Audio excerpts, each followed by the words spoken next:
ओम शांति। 23 अक्टूबर 2024 के ईश्वरीय महावाक्य। पहले सुनते हैं मुरली के मुख्य पॉइंट्स। बाबा ने कहा, देह अभिमान में आकर तुम सभी उल्टे हो गए थे। अपने को आत्मा के बदले शरीर समझना, इसको कहा जाता है उल्टे लटकना।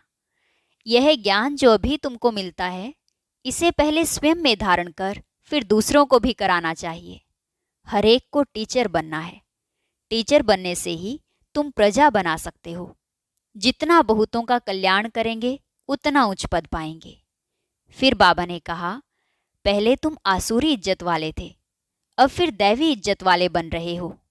बेहद का बाप तुम्हारी इज्जत बहुत ऊंच बनाते हैं, तो पुरुषार्थ भी इतना करना चाहिए ना।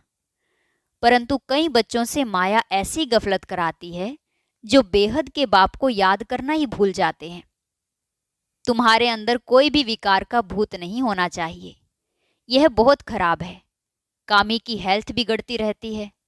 जो योगी होते हैं वह सदैव तंदुरुस्त रहते हैं और उनकी आयु भी 150 वर्ष होती है।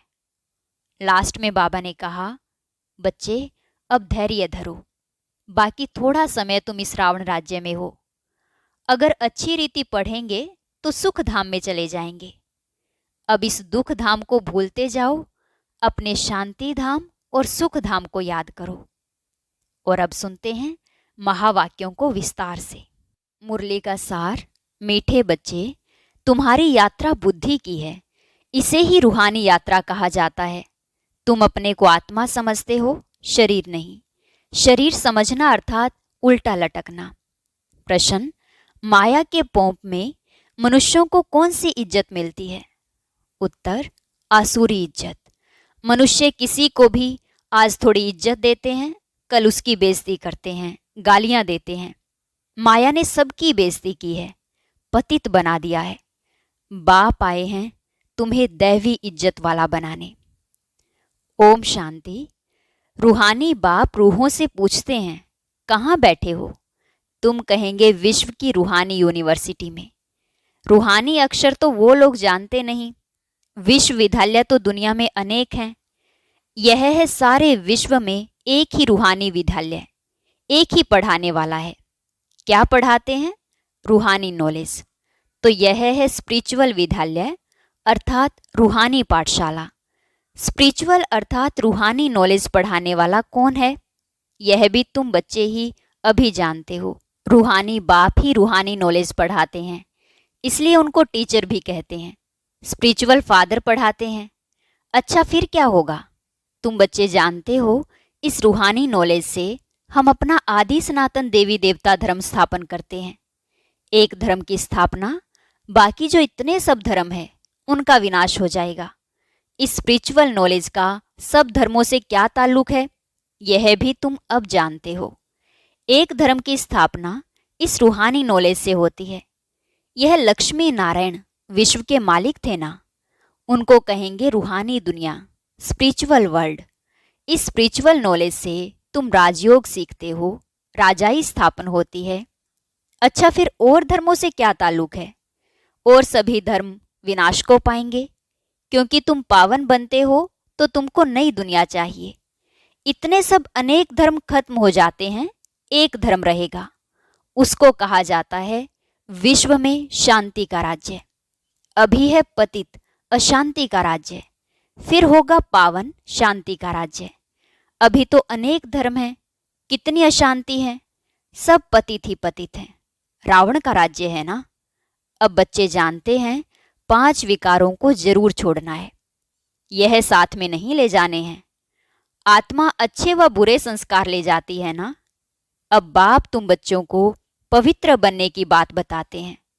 उस पावन दुनिया में कोई भी दुख होता नहीं। यह स्पिरिचुअल नॉलेज पढ़ाने वाला कौन है? स्पिरिचुअल फादर, सभी आत्माओं का बाप। स्पिरिचुअल फादर क्या पढ़ाएंगे? Spiritual knowledge. इसमें कोई भी किताब आदि की दरकार नहीं, सिर्फ अपने को आत्मा समझ बाप को याद करना है, पावन बनना है। बाप को याद करते करते अंतमति सो गति हो जाएगी। यह है याद की यात्रा। यात्रा अक्षर अच्छा है, वह है जिस्मानी यात्राएं, यह है रूहानी। उसमें तो पैदल चलना पड़ता है, हाथ पांव चलाते हैं, इसमें कुछ नहीं, सिर्फ याद करना है। भल कहाँ भी घूमो फिरो उठो बैठो, अपने को आत्मा समझ बाप को याद करो। डिफिकल्ट बात नहीं है, सिर्फ याद करना है। यह तो रियलिटी है ना। आगे तुम उल्टे चल रहे थे। अपने को आत्मा के बदले शरीर समझना, इसको कहा जाता है उल्टा लटकना। अपने को आत्मा समझना, यह है सुलटा। अल्लाह जब आते हैं तब आकर पावन बनाते हैं। अल्लाह की पावन दुनिया है, रावण की पतित दुनिया है। देह अभिमान में सभी उल्टे हो गए हैं। अब एक ही बार देही अभिमानी बनना है। तो तुम अल्लाह के बच्चे हो, अल्लाह हूं नहीं कहेंगे। अंगुली से हमेशा ऊपर की तरफ इशारा करते हैं तो सिद्ध होता है अल्लाह वह है। तो यहाँ जरूर दूसरी चीज है। हम उस अल्लाह का बच्चा हूं, हम भाई भाई हैं। अल्लाह हूं कहने से फिर उल्टा हो जाएगा कि हम सब बाप हैं, परंतु नहीं, बाप एक है, उनको याद करना है। अल्लाह एवर प्योर है। अल्लाह खुद बैठ पढ़ाते हैं। थोड़ी सी बात में मनुष्य कितना मूंझते हैं। शिव जयंती भी मनाते हैं ना। श्री कृष्ण है स्वर्ग का पहला राजकुमार। यह बेहद का बाप इनको राज्य भाग्य देते हैं। बाप जो नई दुनिया स्वर्ग स्थापन करते हैं, उसमें श्री कृष्ण नंबर 1 प्रिंस है। बच्चे जानते हैं स्वर्ग, जिसको वैकुंठ विष्णुपुरी कहते हैं, वह पास्ट हो गया, फिर फ्यूचर होगा। चक्कर फिरता रहता है ना। यह ज्ञान अभी तुम बच्चों को मिलता है। यह धारण कर फिर कराना है। हरेक को टीचर बनना है। ऐसे भी नहीं कि टीचर बनने से लक्ष्मी नारायण बनेंगे, नहीं, टीचर बनने से तुम प्रजा बनाएंगे। जितना बहुतों का कल्याण करेंगे उतना उच्च पद पाएंगे, स्मृति रहेगी। बाप कहते हैं ट्रेन में आते हो तो भी बैज पर समझाओ। बाप पतित पावन लिबरेटर है, पावन बनाने वाला है। बहुतों को याद करना पड़ता है। जानवर, हाथी, घोड़े आदि कछमछ को भी अवतार कह देते हैं। उनको भी पूजते रहते हैं। समझते हैं भगवान सर्वव्यापी अर्थात सब में है, सबको खिलाओ। अच्छा, कण कण में भगवान कहते हैं, फिर उनको कैसे खिलाएंगे? बिल्कुल ही समझ से जैसे बाहर है। लक्ष्मी नारायण आदि देवी देवताएं थोड़े ही यह काम करेंगे। चींटियों को अन्न देंगे, फलाने को देंगे। तो बाप समझाते हैं तुम हो रिलीजियो पॉलिटिकल। तुम जानते हो हम धर्म स्थापन कर रहे हैं। राज्य स्थापन करने के लिए मिलिट्री रहती है, परंतु तुम हो गुप्त। तुम्हारी है स्पिरिचुअल यूनिवर्सिटी। सारी दुनिया के जो भी मनुष्य मात्र हैं, सब इन धर्मों से निकल अपने घर जाएंगे। आत्माएं चली जाएंगी। वह है आत्माओं के रहने का घर। अभी तुम संगम युग पर पढ़ रहे हो, फिर सतयुग में आकर राज्य करेंगे और कोई धर्म नहीं होगा। गीत में भी है ना, बाबा आप जो देते हो वह और कोई दे ना सके। सारा आसमान, सारी ही धरनी तुम्हारी रहती है। सारे विश्व के मालिक तुम बन जाते हो। यह भी अभी तुम समझते हो। नई दुनिया में यह सभी बातें भूल जाएंगी।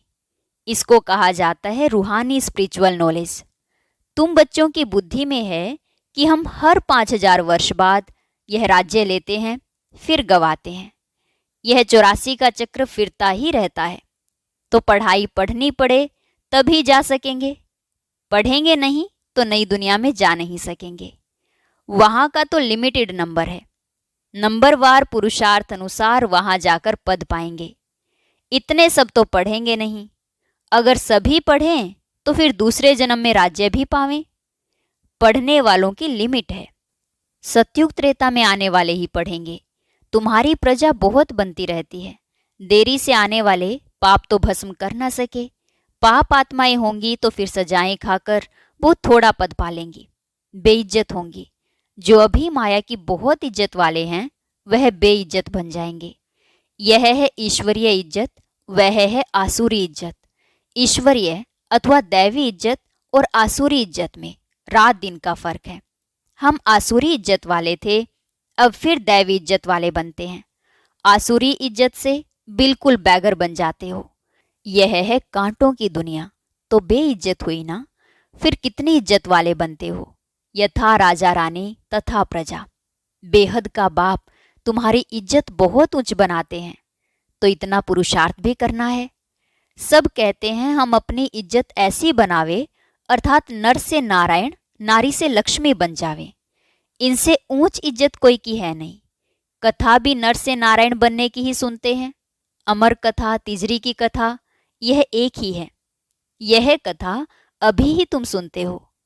तुम बच्चे विश्व के मालिक थे, फिर 84 जन्म लेते नीचे उतरते आए हो।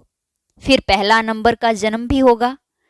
पहले नंबर जन्म में तुम बहुत ऊंच पद पाते हो। राम इज्जत वाला बनाते हैं, रावण बेइज्जतवान बना देते हैं। इस नॉलेज से ही तुम मुक्ति, जीवन मुक्ति को पाते हो। आधा कल्प रावण का नाम नहीं रहता। यह बातें अभी तुम बच्चों की बुद्धि में आती हैं, सो भी नंबरवार। कल्प कल्प ऐसे ही तुम नंबरवार पुरुषार्थ अनुसार समझदार बनते हो। माया गफलत कराती है। बेहद के बाप को याद करना ही भूल जाते हो। भगवान पढ़ाते हैं, वह हमारा टीचर बना है, फिर भी अपसेंट रहते हैं। पढ़ते नहीं है, दर दर धक्के खाने की आदत पड़ी हुई है ना। पढ़ाई पर जिनका ध्यान नहीं रहता तो उनको फिर नौकरी में लगा देना होता है। धोबी आदि का काम करते हैं, उसमें पढ़ाई की क्या दरकार। व्यापार में मनुष्य मल्टी मिलीनियर बन जाते हैं, नौकरी में इतना नहीं बनेंगे, उसमें तो फिक्स पगार मिलेगी। अब तुम्हारी पढ़ाई है विश्व की बादशाही के लिए। यहाँ कहते हैं ना हम भारतवासी हैं, पीछे फिर तुमको कहेंगे विश्व के मालिक। वहाँ देवी देवता धर्म के सिवाय दूसरा कोई धर्म होता नहीं। बाप तुमको विश्व का मालिक बनाते हैं तो उनकी मत पर चलना चाहिए। कोई भी विकार का भूत नहीं होना चाहिए। ये भूत बहुत खराब है। कामी की हेल्थ बिगड़ती रहती है, ताकत कम हो जाती है। इस काम विकार ने तुम्हारी ताकत बिल्कुल खत्म कर दी है। नतीजा यह हुआ है, आयु कम होती गई है, भोगी बन पड़े हो। कामी, भोगी, रोगी सब बन जाते हैं। वहाँ विकार होता नहीं तो योगी होते हैं, सदैव तंदुरुस्त, और आयु भी 150 वर्ष होती है। वहाँ काल खाता नहीं। इस पर एक कथा भी बताते हैं। कोई से पूछा गया, पहले सुख चाहिए या पहले दुख चाहिए? तो उनको कोई ने इशारा दिया, बोलो पहले सुख चाहिए, क्योंकि सुख में चले जाएंगे तो वहाँ कोई काल आएगा नहीं, अंदर घुस न सके। एक कथा बना दी है। बाप समझाते हैं, तुम सुख धाम में रहते हो तो वहाँ कोई काल होता नहीं, रावण राज्य ही नहीं। फिर जब विकारी बनते हैं तो काल आता है। कथाएं कितनी बना दी है, काल ले गया, फिर यह हुआ। न काल देखने में आता है, न आत्मा दिखाई पड़ती है। इनको कहा जाता है दंत कथाएं। कनरस की बहुत कहानियां हैं। अब बाप समझाते हैं, वहां अकाले मृत्यु कभी होता नहीं। आयु बड़ी होती है और पवित्र रहते हैं। 16 कला, फिर कला कम होते होते एकदम 9 कला हो जाते हैं। मुझ निर्गुण हारे में कोई गुण नाही। एक निर्गुण संस्था भी बच्चों की है। कहते हैं हमारे में कोई गुण नाही, हमको गुणवान बनाओ, सर्वगुण संपन्न बनाओ। अब बाप कहते हैं पवित्र बनना है। मरना भी सबको है। इतने ढेर मनुष्य सतयुग में नहीं होते, अभी तो कितने ढेर हैं। वहाँ बच्चा भी योग बल से होता है। यहाँ तो देखो कितने बच्चे पैदा करते रहते हैं। बाप फिर भी कहते हैं बाप को याद करो। वह बाप ही पढ़ाते हैं। टीचर पढ़ाने वाला याद पड़ता है ना। तुम जानते हो शिव बाबा हमको पढ़ा रहे हैं। क्या पढ़ाते हैं वह भी तुमको मालूम है। तो बाप अथवा टीचर से योग लगाना है। नॉलेज बहुत ऊंची है। अभी तुम सबकी स्टूडेंट लाइफ है। ऐसी यूनिवर्सिटी कभी देखी जहां बच्चे, बूढ़े, जवान सब इकट्ठे पढ़ते हों? एक ही स्कूल, एक ही पढ़ाने वाला टीचर हो, और जिसमें ब्रह्मा स्वयं भी पढ़ता हो। वंडर है ना। शिव बाबा तुमको पढ़ाते हैं, यह ब्रह्मा भी सुनते हैं। बच्चा चाहे बूढ़ा कोई भी पढ़ सकते हैं। तुम भी पढ़ते हो ना यह नॉलेज। अब पढ़ाना शुरू कर दिया है। दिन प्रतिदिन टाइम कम होता चला जाता है। अभी तुम बेहद में चले गए हो। जानते हो यह 5000 वर्ष का चक्र कैसे पास हुआ? पहले एक धर्म था, अभी कितने ढेर धर्म है। अभी सावरंटी नहीं कहेंगे, इनको कहा जाता है प्रजा का प्रजा पर राज्य। पहले पहले बहुत पावरफुल धर्म था, सारे विश्व के मालिक थे। अभी अधर्मी बन पड़े हैं, कोई धर्म नहीं, सब में 5 विकार है। बेहद का बाप कहते हैं, बच्चों अब धैर्य धरो, बाकी थोड़ा समय तुम इस रावण राज्य में हो। अच्छी रीति पढ़ेंगे तो फिर सुख धाम में चले जाएंगे। यह है दुख धाम। तुम अपने शांति धाम और सुख धाम को याद करो, इस दुख धाम को भूलते जाओ। आत्माओं का बाप डायरेक्शन देते हैं, हे रूहानी बच्चों। रूहानी बच्चों ने इन ऑर्गन्स द्वारा सुना। तुम आत्माएं जब सतयुग में सतो प्रधान थी तो तुम्हारा शरीर भी फर्स्ट क्लास सतो प्रधान था। तुम बड़े धनवान थे, फिर पुनर्जन्म लेते लेते क्या बन गए हो? रात दिन का फर्क है। दिन में हम स्वर्ग में थे, रात में हम नरक में हैं। इनको कहा जाता है ब्रह्मा का सो ब्राह्मणों का दिन और रात। 63 जन्म धक्के खाते रहते हैं, अंधियारी रात है ना, भटकते रहते हैं। भगवान कोई को मिलता ही नहीं, इसको कहा जाता है भूल भुलैया का खेल। तो बाप तुम बच्चों को सारी सृष्टि के आदि मध्य अंत का समाचार सुनाते हैं। अच्छा, मीठे मीठे सिकी लदे बच्चों प्रति माता पिता बाप दादा का याद प्यार और गुड मॉर्निंग। रूहानी बाप की रूहानी बच्चों को नमस्ते। रूहानी बच्चों की रूहानी बाप दादा को नमस्ते नमस्ते, गुड मॉर्निंग, शुक्रिया बाबा, शुक्रिया। धारणा के लिए मुख्य सार। पहली पॉइंट है, दर दर धक्के खाने की आदत छोड़ भगवान की पढ़ाई ध्यान से पढ़नी है, कभी अब्सेंट नहीं होना है। बाप समान टीचर भी जरूर बनना है, पढ़कर फिर पढ़ाना है। दूसरी पॉइंट, सत्यनारायण की सच्ची कथा सुन नर से नारायण बनना है। ऐसा इज्जतवान स्वयं को स्वयं ही बनाना है, कभी भूतों के वशीभूत हो इज्जत गंवानी नहीं है।